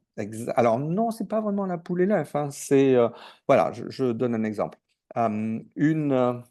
Une infection, vous avez une infection virale, voilà, vous avez la grippe, hein, voilà. Enfin, vous avez plus exactement, vous êtes infecté par le virus de la grippe, vous toussez, vous avez le nez qui coule, etc. Le virus va induire les symptômes. Il y a une relation de cause à effet entre le virus et les symptômes. D'accord? Ça, c'est clair. Mais ça pourrait être, bon, c'est pas le contraire, hein. C'est pas parce que vous avez une sinusite, etc., que vous allez être infecté par le virus de la grippe. D'accord? Par contre, des fois, on peut être avoir une sinusite, être affaibli, être infecté, surinfecté, hein. Donc là, ça, à la limite, la relation de cause à effet, elle est dans l'autre sens. Et puis, encore une fois, il y a des choses que l'on observe, mais qui n'ont aucun lien l'un avec l'autre. Voilà. Et donc, on est vraiment dans le truc, hein. Existe-t-il une relation de cause à effet entre problèmes gastro-intestinaux et troubles du spectre autistique? Trois hypothèses. Hypothèse 1, aucune relation de cause à effet comme dans un sens comme dans l'autre. Chez les patients qui souffrent d'un trouble du spectre autistique, ah ça y est, je viens d'avoir une fulgurance. Chez les personnes qui présentent un trouble du spectre autistique, euh, beaucoup plus présentent des problèmes gastro-intestinaux, mais ça vient avec. Voilà. L'un n'est pas la conséquence de l'autre et de l'autre et l'autre n'est pas la conséquence de l'un. L'hypothèse 2, c'est que une personne qui présente un trouble du spectre autistique, à cause de la sélectivité alimentaire, à cause de son comportement différent, du fait qu'elle soit vraiment très sélective par rapport à son alimentation, ça va entraîner des problèmes gastro-intestinaux, un dysfonctionnement du système gastro-intestinal. Dans ce cas-là, relation de cause à effet, c'est TSA donne des problèmes gastro-intestinaux. Et puis, vous avez l'hypothèse 3, qui, je crois, est celle qui vous intéresse le plus. C'est la relation de cause à effet dans l'autre sens. Problèmes gastro-intestinaux, ça va, alors, peut-être pas provoquer un trouble du spectre autistique, mais en tout cas, ça va augmenter la sévérité des symptômes et des problèmes comportementaux. D'accord? Et vous voyez que soit on est dans l'hypothèse 1, dans ce cas-là, on observe et puis on n'en fait rien, soit on est dans l'hypothèse 2, bon, alors là, voilà, dans ce cas-là, bon, ben, on va essayer de soigner les problèmes gastro-intestinaux, mais ça ne soignera pas, en tout cas, ça ne va pas normaliser les symptômes associés aux troubles du spectre autistique, ça va simplement normaliser les problèmes gastro-intestinaux, mais dans l'hypothèse 3, et c'est ça, je crois, qui vous intéresse, c'est que s'il y a des problèmes gastro-intestinaux, encore une fois, il n'y en a pas chez tout le monde, hein, ben, peut-être qu'en traitant ce problème particulier, on va diminuer la sévérité des problèmes comportementaux. Et Voilà. alors, pourquoi, vu qu'il y a eu des études actées, je pense à Laure Tabouis, enfin sur les probiotiques, des études tout ça. Attendez, attendez, attendez, Ah, ce que j'allais dire, pourquoi on ne propose pas aux familles des choses attendez. encadrées, en fait? En- en- C'est le cœur de cette présentation, Corinne. Ok, non mais voilà, je voulais poser les bases, hein. Voilà, il y a l'observation, l'association, ok, il y a les relations de cause à effet qui peuvent être dans un sens ou dans un autre. À ma connaissance, il n'y a pas d'autre hypothèse, hein. Ça peut être soit la 1, soit la 2, soit la 3, hein. Allez, je vais vous donner tous les arguments vers l'hypothèse 3. Tous les arguments qui disent que, effectivement, il pourrait y avoir une relation de cause à effet entre les problèmes gastro-intestinaux et les troubles du spectre autistique. En d'autres termes, c'est parce qu'on a des troubles. Enfin, la conséquence, le corollaire de ça est évident, bien sûr, hein.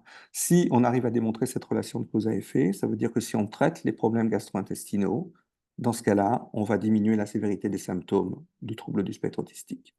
Alors, quels sont les arguments qui vont en faveur de l'hypothèse numéro 3? Alors, je vais vous parler de deux types d'interventions, hein, donc dans des modèles animaux, notamment chez la souris, chez l'homme également. Alors, les interventions chez la souris. Euh, En fait, c'est un mix homme-souris dans ce cas-là. Euh, En fait, chez la souris, on peut observer les souris et on peut mesurer un certain nombre de. J'ai pas eu le temps de vous montrer une diapositive comment on fait parce que c'est quand même assez intéressant. On peut, je vais quand même vous en parler. On peut mesurer, on peut évaluer le comportement de différentes souris, leur anxiété. Il y a des tests, ça s'appelle des tests comportementaux. On peut mesurer leur anxiété. On peut mesurer leur capacité à avoir des interactions sociales avec les autres souris. On peut mesurer leur langage. Alors, leur langage, ça fait des cris, les souris, hein, des vocalisations ultrasoniques. On ne peut pas les entendre, hein, avec l'oreille, hein, mais il y a des choses qui permettent de les détecter. On peut les entendre crier si vous voulez, hein. On peut mesurer la fréquence des cris, la longueur de chaque cri, la fréquence, etc. On peut également, on peut également suivre les souris et par exemple regarder si elles ont, par exemple, si elles remuent la tête très fréquemment comme ça. Quand on a plusieurs souris dans la cage, on peut mesurer le temps d'interaction. Les souris se touchent les unes les autres, voilà.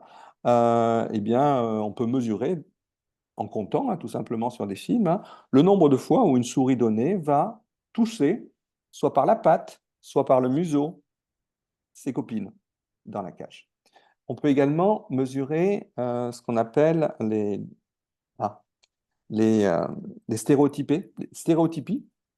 Par exemple, il y a un test tout bête où en fait on met la souris dans des cages avec du sable et puis on met des petites billes. Voilà. Et la souris, elle va avoir tendance à enfouir les billes. Ah ben, une souris qui présente, encore une fois, un comportement ressemblant au trouble du spectre autistique, c'est celle qui va enfouir le plus de billes. Voilà. Il y a des traitements qui vont induire ce type de comportement. Euh, important, très instructif concernant les interactions sociales, c'est ce qu'on appelle les interactions sociales dyadiques. Euh, je regrette vraiment de ne pas vous avoir mis ça. Je le mettrai sur la présentation que je vous enverrai après. Le dispositif est le suivant. Vous avez une cage avec 3 compartiments. Au milieu, vous mettez la souris que vous voulez tester. Donc, vous voulez savoir si elle interagit bien avec les autres. Les 3 compartiments sont séparés par une petite grille, hein. Voilà. Donc, les souris ne peuvent pas se rencontrer, hein. Alors, imaginons que vous voulez faire un test. Donc, au milieu, vous avez la souris que vous voulez tester. À gauche, vous mettez une souris vivante. À droite, vous mettez une souris en plastique. La souris, entre guillemets, normale, la souris qui ne présente pas de comportement, un comportement, disons, classique, elle va aller plus souvent se coller à la grille derrière laquelle il y a la souris vivante. Oui, la souris vivante, la souris réelle. Voilà. Une souris qui présente un trouble du spectre autistique, elle va passer le même temps, elle va aller aussi fréquemment vers la souris en plastique que vers la souris vivante. Et on peut mesurer, hein, le temps qu'elle va passer d'un côté ou de l'autre. Voilà. Donc, ça peut mesurer ce qu'on appelle les interactions sociales. Est-ce que la souris fait la différence entre une souris vivante et une souris en plastique? Un test qui est... je fais un petit peu de politique, je suis désolé. Il y a un test un petit peu identique dans lequel on met la souris qu'on veut tester au centre et puis on met des souris dans chacun des comportements, deux souris vivantes à gauche et à droite. Dans le compartiment de gauche, on va mettre une souris que la souris que vous voulez tester connaît, elle a été élevée avec, elle la connaît, etc. Et dans l'autre partie, on va mettre une souris que la souris ne connaît pas, une souris étrangère. Mais le résultat, c'est qu'en fait, la souris qui a un comportement, a priori, qui n'est pas un comportement avec un trouble du spectre autistique, va aller plus fréquemment interagir avec la souris qu'elle ne connaît pas qu'avec la souris qu'elle connaît.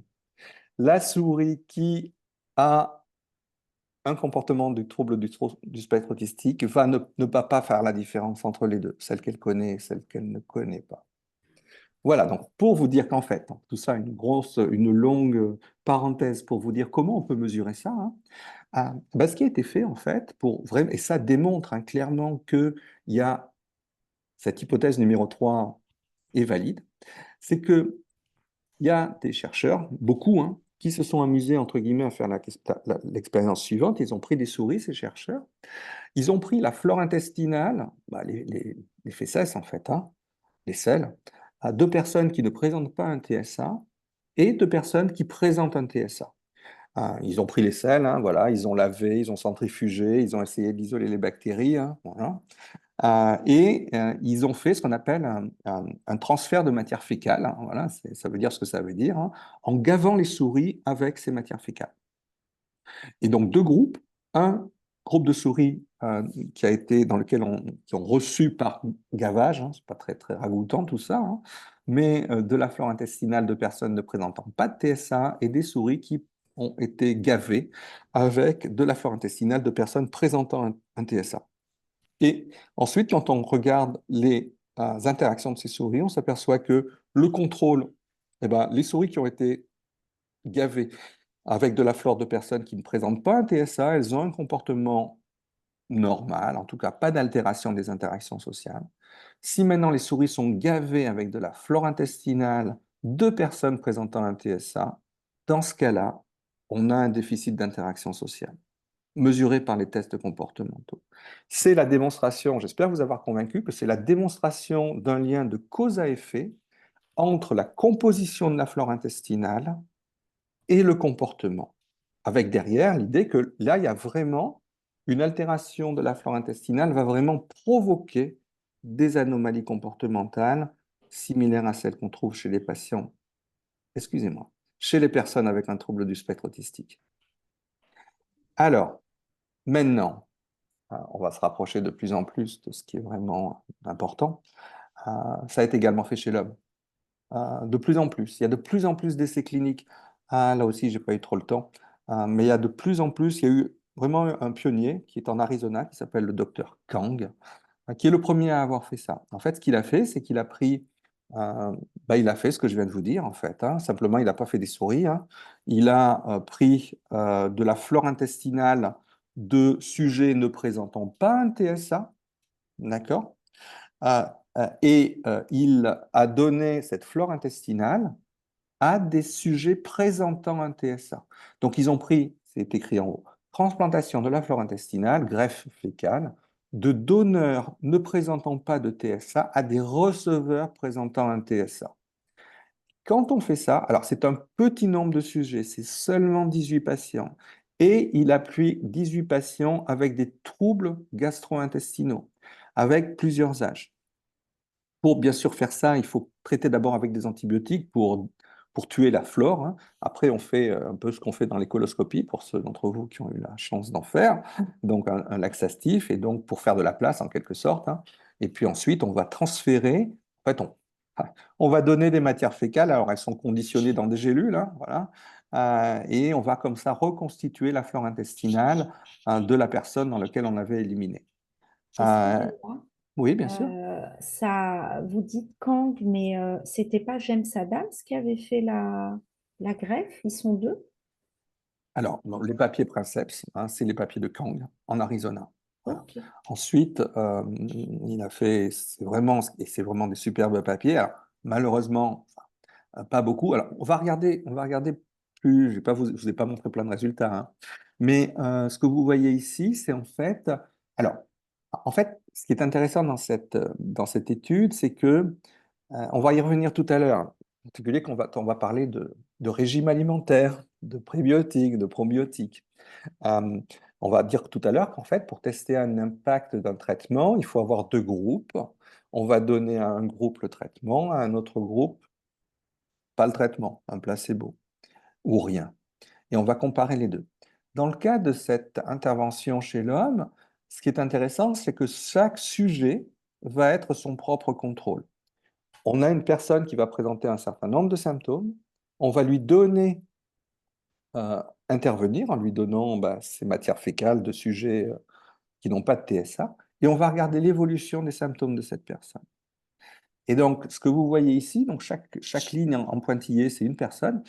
Ce que vous voyez en ordonnée, en verticale, hein, c'est des symptômes. Voilà, SCR, enfin, ah, c'est des, des évaluations sur une échelle, si vous voulez, hein, de troubles. Voilà. Et donc, par exemple, SRS, hein, c'est Social Responsive Scale, si je me rappelle bien, hein. Plus c'est haut, plus il y a de problèmes. Et plus c'est bas, moins il y en a. Pour les autres, j'ai SRS, regardez, hein, demandez à ChatGPT ce que c'est, hein. Mais plus c'est haut, plus il y a de problèmes comportementaux. On va simplement regarder sur la partie gauche. On appelle la baseline. Avant traitement, vous voyez que chaque point, c'est un individu, hein, c'est un sujet. Vous voyez qu'il y a, bon, voilà, il y a une hétérogénéité, bien sûr, hein, mais vous voyez que c'est à peu près à 2,8 en moyenne, hein. Euh, Au bout de 10 semaines de traitement, c'est descendu à 1,2, 1,3. À 8 semaines, c'est toujours pareil. Et puis, 2 ans après, alors qu'il n'y a eu qu'un transfert de matière fécale, hein, on ne leur fait pas ça tous les jours, hein, on est à 1,3. En d'autres termes, il y a un impact, et c'est un impact à long terme, qui ne nécessite pas de refaire ça tout le temps. Donc, c'est les études de Kang. Maintenant, il y en a plein d'autres qui ont commencé à ça, et qui ont commencé, qui ont commencé, qui ont fait ça. Le problème, oui, de cette étude, c'est qu'en fait, on ne peut pas vraiment faire, comme je vous ai dit tout à l'heure, deux groupes, hein. On ne peut pas. Enfin, on pourrait en fait. Excusez-moi, on pourrait en fait. On peut conditionner peut-être des gélules avec de la flore de sujets qui n'ont pas un TSA, et puis dans l'autre, on donnerait en fait des gélules qui ne contiennent pas, voilà, qui contiennent autre chose, par exemple du sel ou je sais pas quoi, hein, et comparer les deux dans des. Et donc ça s'appelle, oui, je viens de dire une bêtise, bien sûr qu'on peut le faire. C'est donc des essais. Ça, c'est une étude ouverte, hein, c'est-à-dire un seul groupe, et puis on sait ce qu'on fait. Les essais qu'on peut faire, on va y revenir tout à l'heure, c'est des essais randomisés, hein, contre placebo. Et ça, c'est vraiment la seule manière de démontrer l'impact d'une intervention. Alors, il y a également, donc là, voilà, c'est la démonstration. C'est la démonstration qu'en fait, La flore peut avoir un impact sur le comportement et normaliser le comportement de personnes présentant un trouble du spectre autistique. Mais je crois, Corinne, et les gens de votre association sont aussi intéressés par les interventions au niveau du régime alimentaire. Voilà. Il y a énormément d'études qui ont été faites, énormément d'études, prébiotiques, probiotiques, on en a parlé tout à l'heure, régime sans gluten et sans caséine, supplémentation en vitamines et en minéraux, régime, je ne sais pas si on dit cétogène ou kétogène, je crois qu'on dit cétogène en français, supplémentation en acides gras, oméga 3. Et franchement, ça, c'est une liste, une petite liste, quoi. Il y en a plein, plein, plein, plein, plein d'autres. Euh, alors, c'est quoi le résultat? Je vous en ai mis un certain nombre et c'est important parce qu'en fait, encore une fois, il y en a des dizaines de ces études-là, hein. Euh, Quand les études sont bien faites, euh, et c'est compliqué, en fait, il y a deux groupes et on va comparer. Mais ce n'est pas toujours le cas. Alors, je ne vois pas en fait je vois pas le haut sur mon écran. Je ne vois pas le, bon, c'est pas grave. Voilà. Il y a un article. Alors, Corinne, je vous ai promis tout à l'heure en fait que je vous mettrai toutes les publications. Je vous enverrai toutes les publications comme ça, vous pouvez les mettre sur votre site, comme le diaporama, comme la présentation si vous le souhaitez, hein. Donc, il y a il y a une première étude ici, hein, dans lequel en fait, on a donné à des personnes présentant un trouble du spectre autistique des régimes sans gluten ou sans caséine. Vous avez les références, un article, voilà. C'est une étude randomisée en double aveugle, hein, ça c'est vraiment important. Et donc, les résultats étaient mitigés. C'est-à-dire, c'est important, ça veut dire qu'en fait, peut-être que ça marche chez certains enfants, mais pas chez tous les enfants. D'accord? Donc, ça vraiment, c'est la dernière partie qui est importante. Certains enfants pourraient bénéficier de ce type de régime, mais d'autres, non. Deuxième étude, un essai clinique en double aveugle aussi. C'est en fait, alors, c'est pas un essai clinique en double aveugle, c'est une revue systématique. C'est-à-dire qu'en 2006, encore une fois, désolé, mais c'est un petit peu vieux et je suis persuadé qu'il y a une actualisation maintenant. Ces chercheurs, alors, ils ont probablement fait des essais eux-mêmes, hein, mais ils ont essayé de recenser toutes les études cliniques qui avaient testé l'impact d'un régime sans gluten ou sans caséine sur les troubles du spectre autistique. Et la conclusion, hein, c'est n'a trouvé que des preuves limitées à l'appui de l'efficacité d'un régime sans gluten et sans caséine pour les enfants présentant un trouble du spectre autistique. Autre chose, ce régime kétogénique en anglais, cétogénique en français, c'est un régime qui est pauvre en glucides, pauvre en protéines, riche en graisses. Voilà. Et dans cette étude-là, petite étude, pas beaucoup de sujets, des améliorations dans certains comportements autistiques. Euh, une étude sur les probiotiques et les prébiotiques. Là, j'ai pas eu le temps, je suis désolé Corinne, d'aller chercher les publications. Enfin, je les ai cherchées, je les ai trouvées, mais j'ai pas eu le temps de les lire. Et donc, ouais, les conclusions, en fait, elles sont toujours mi-chèvre, mi-chou. Soit il n'y a vraiment aucun effet, soit on trouve un petit effet, mais seulement chez certains sujets. Voilà, c'est vraiment ça l'état de l'art aujourd'hui, hein. Il n'y a aucune intervention qui marche chez tout le monde et certaines études qui suggèrent que peut-être dans une petite fraction, toute petite fraction des sujets, on pourrait avoir un effet bénéfique. Mais c'est excessivement compliqué à démontrer. C'est quoi ça? L'administration de probiotiques pourrait avoir des effets bénéfiques. Je suis vraiment désolé, j'aurais dû aller chercher les publications. Enfin, je les ai cherchées, mais j'aurais pu essayer de les décrire un petit peu. C'est quoi celle-là? Des sels minéraux. Voilà.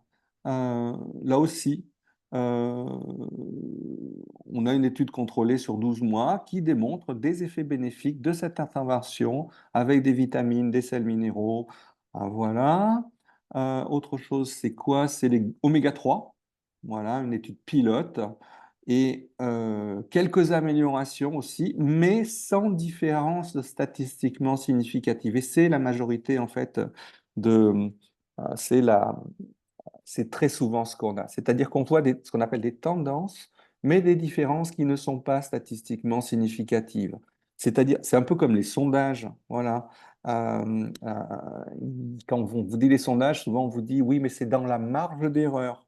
Dans la marge d'erreur, si je vous dis, bon, ben voilà, le candidat A, il a 43 ou 49,8% des sondages, hein, des sondages qui vont dire qu'il y a 49,8% des Français vont voter pour lui.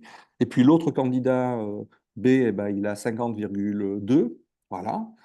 Ça peut ne pas avoir, c'est un chiffre mesuré, mais c'est par chance. Voilà. Ah, dans un autre échantillon, ça aurait pu être exactement le contraire. Donc, on ne peut rien dire. Ce n'est pas ce qu'on appelle statistiquement significatif.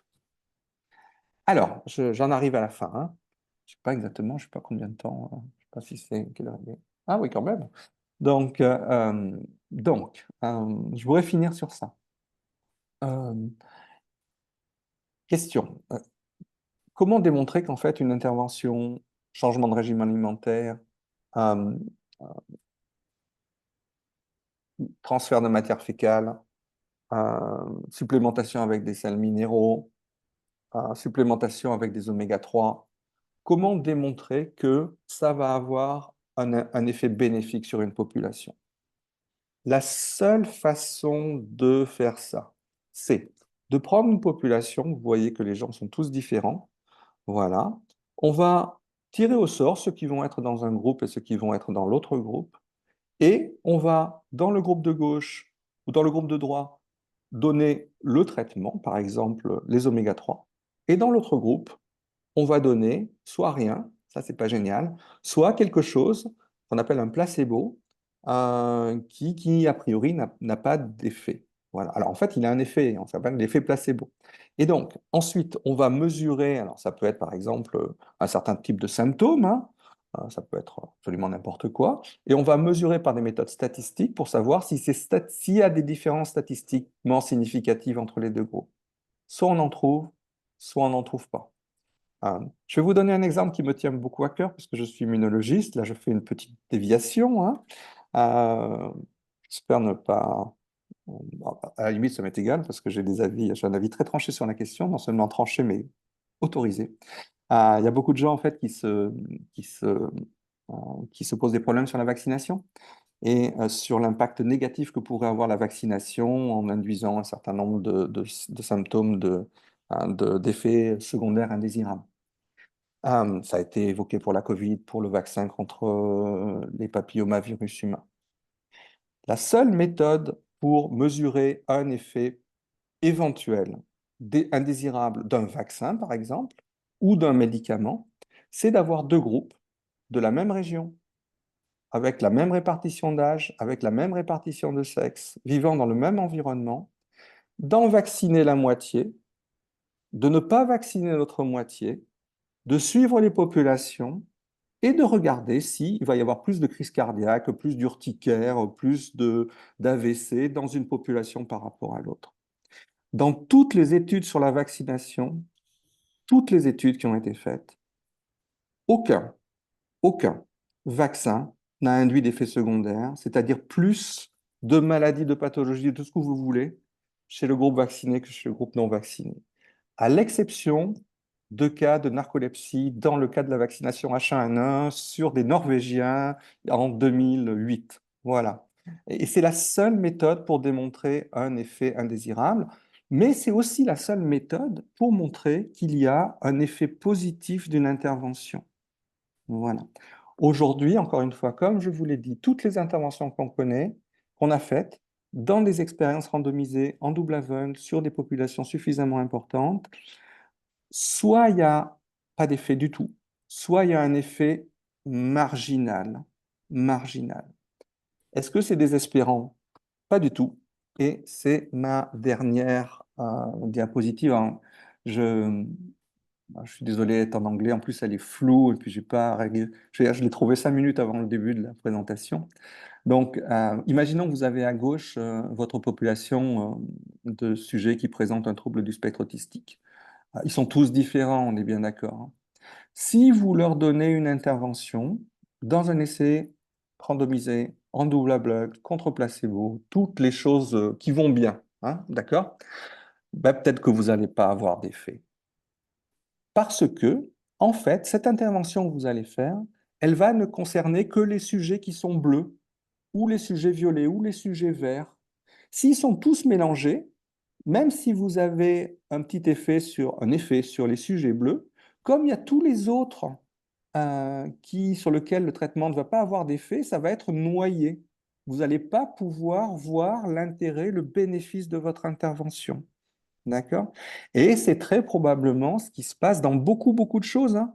Dans la schizophrénie, la bipolarité, même dans plein de maladies, hein. On teste quelque chose, un- on n'a pas d'effet, en fait, statistiquement significatif sur l'ensemble de la population, mais si on stratifie, si on essaye d'identifier des sous-groupes, là, peut-être que sur un sous-groupe particulier, une intervention donnée va avoir un effet.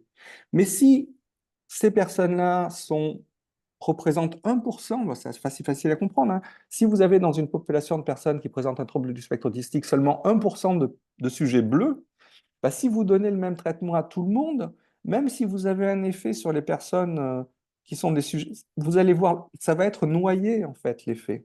Voilà.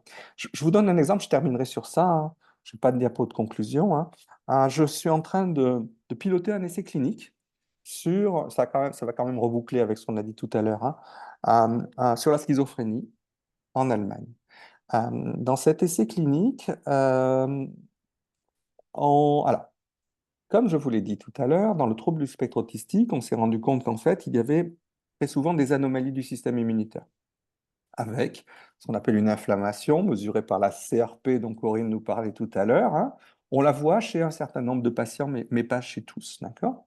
D'où l'idée que peut-être que si on donne des traitements anti-inflammatoires, hein, le plus que celui que vous connaissez hein, tous, c'est l'aspirine, hein, c'est un anti-inflammatoire, l'aspirine, hein. Peut-être qu'à des schizophrènes, alors bien sûr, hein, on ne va pas leur donner que de l'aspirine, on va leur donner des antipsychotiques, parce qu'un schizophrène, il faut lui donner des antipsychotiques, hein, sinon ça ne va jamais aller mieux, hein. Mais l'idée, c'est que peut-être que si on donne des antipsychotiques avec de l'aspirine, ça va potentialiser le traitement de l'antipsychotique. Et donc l'essai clinique, et donc ça a été testé, hein, mais sur des populations de schizophrènes euh, de centaines de schizophrènes sans faire des groupes. Voilà. Quand on fait ça, c'est un peu le même combat que ce qu'on a dit tout à l'heure. Selon les études, il y en a eu des dizaines comme ça d'études, alors avec le célicoxib, avec l'aspirine, avec l'ibuprofène, avec tout ce que vous voulez, les oméga 3, machin, tous ces trucs anti-inflammatoires. Soit les études sont négatives, pas d'effet, soit un tout petit effet, mais ce n'est pas statistiquement significatif. Je reviens à mon essai clinique en Allemagne. Notre hypothèse a été, peut-être que ça marche, mais uniquement chez les patients qui présentent cet état inflammatoire chronique. D'où l'idée que, plutôt que de traiter tous les schizophrènes, on va identifier sur des marqueurs biologiques, je reviens à ce qu'a dit Corinne tout à l'heure, des sous-populations qui présentent une inflammation chronique, et uniquement ceux-là. Et chez ceux-là, on va faire un essai randomisé en double aveugle. On va tous leur donner des antipsychotiques, hein. Encore une fois, on ne change pas du tout leur traitement. Simplement, sur la moitié, on va donner l'anti-inflammatoire. Je trouve que dans notre cas, c'est le célicoxib. Et sur l'autre moitié, on va donner un placebo. Et on n'a pas encore les résultats, on les aura, je suis assez impatient, hein. Ça fait 3 ans que ça dure, on les aura en mars prochain. Sur cette petite population qui ne représente que 10% des schizophrènes, mais des schizophrènes qui présentent une inflammation et dont on peut penser qu'un traitement anti-inflammatoire aurait un effet, peut-être que ça va améliorer les symptômes de cette maladie. C'est exactement le même combat pour l'autisme. Si, encore une fois, il y a un certain nombre d'arguments qui disent qu'effectivement, si on traite euh, les problèmes gastro-intestinaux, ou en fait, si on fait quelque chose au niveau de la sphère gastro-intestinale, hein, voilà, l'alimentation ou quoi que vous... peut-être que chez un certain nombre de patients, ça va marcher. Mais ça va pas, la même intervention ne va peut-être pas marcher. Déjà, peut-être qu'il y a des interventions qui vont marcher chez personne. Peut-être qu'il y a certaines interventions qui vont fonctionner chez 3%, d'autres peut-être chez 5%, mais ce n'est pas la même intervention qui va fonctionner.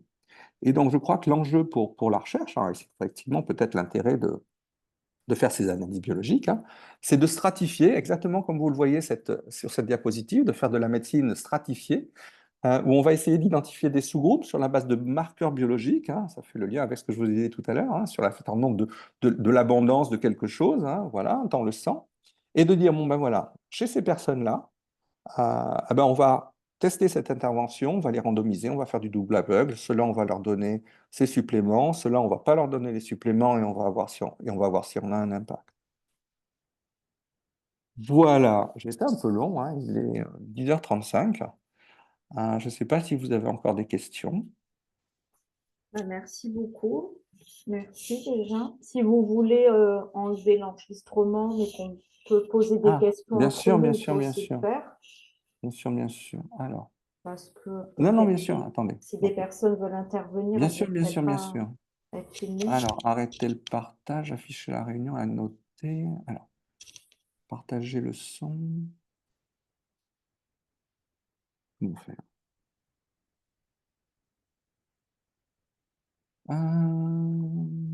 Vidéo.